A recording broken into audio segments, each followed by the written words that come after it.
کتاب الوضو حدیث نمبر 216 باب پیشاب کے چھینٹوں سے نہ بچنا کبیرہ گناہ ہے۔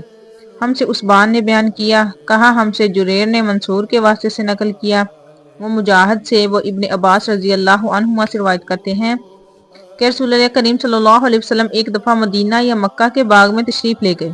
وہاں آپ نے 2 شخصوں کی آواز سنی جنہیں ان کی قبروں میں عذاب کیا جا رہا تھا۔ آپ صلی اللہ علیہ وسلم نے فرمایا کہ ان پر عذاب ہو رہا ہے اور کسی بڑے گناہ کی وجہ سے نہیں۔ پھر آپ صلی اللہ علیہ وسلم نے فرمایا، بات یہ ہے کہ ایک شخص ان میں سے پیشاب کے چھینٹوں سے بچنے کا اہتمام نہیں کرتا تھا اور دوسرا شخص چغل خوری کیا کرتا تھا۔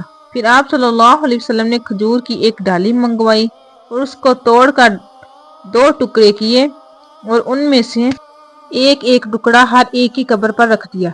لوگوں نے آپ صلی اللہ علیہ وسلم سے پوچھا، یا رسول اللہ، یہ آپ صلی اللہ علیہ وسلم نے کیوں کیا؟